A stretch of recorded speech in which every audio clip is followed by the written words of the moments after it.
Hey guys, it's Scott with RIFL, here to tell you about today's workout. The first part is going to be 3 rounds. Again, we're going to do this for quality. It's going to be 10 on each side, single arm, either dumbbell or kettlebell squat, 10 on each side, single leg RDL, and 100-meter farmer's carry on each side. All right, so your first movement is going to be a single arm dumbbell or kettlebell squat. So you're gonna have this dumbbell or kettlebell in your hand and you are going to perform a squat. Do your 10, switch sides, squat on the other side. The next movement is going to be the single leg RDL. So for this movement, you're gonna have a soft knee, you're gonna keep your back nice and flat, and you're going to hinge at your waist, let your foot come out behind you, and go down as far as you can, stand back up and squeeze the glute. You have 10 on each side. You can load these or do them with no weight. So if you do them with a weight, hold the weight in the side of the foot that's on the ground. All right, the last movement is gonna be a 100-meter farmer's carry. So you're gonna go 100 meters on each side. You're gonna have the dumbbell or the kettlebell down at your side and just walk. If you feel like staying stationary, you don't feel like moving from your spot, just march in place for roughly 30-45 seconds, and then we'll switch side.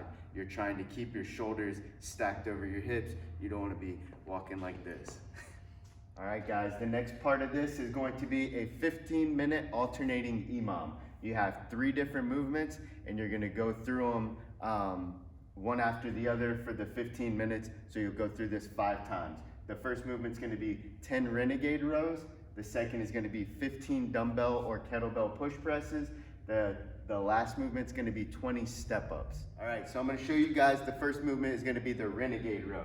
You're gonna have 2 dumbbells and you're gonna have them in about your push-up position. So you're gonna come to the top of this plank position and you are going to row 1 dumbbell up and then row the other dumbbell up. Just like all of our pulling movements, think about pulling the elbow to the waist, not just pulling the dumbbell straight up to your chest.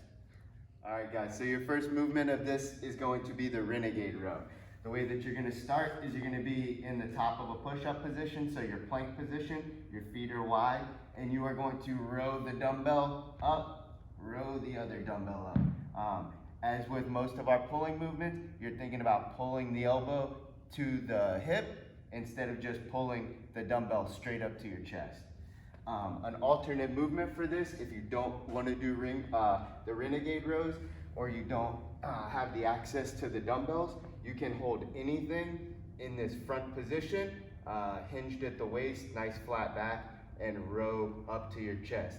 You can take 1 dumbbell, row this up to your chest, sandbag, anything you have. All right, guys, so your next movement is going to be a dumbbell push press.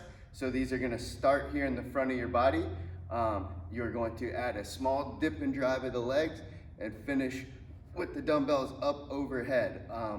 The elbows need to be pointing out in front of you, not out to the side.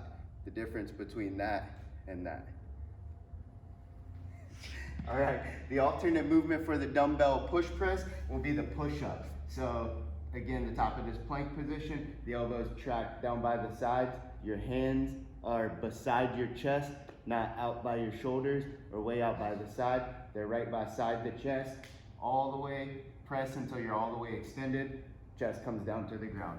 It's the alternate movement for the dumbbell push press. All right, your last movement is going to be 20 step-ups. So with these step-ups, I'm doing these on a bench. You could do this on a chair. If you have steps at your house, anything like that, anything that's gonna be an elevated surface. So you're gonna put 1 foot up, stand up, and come back down. You're trying to eliminate how hard you're pushing off the ground with this foot that's down, all right? The alternate movement for the step-ups could just be lunges. If you don't have anything that's elevated, or if the step-ups hurt or something along those lines, opt for the lunges.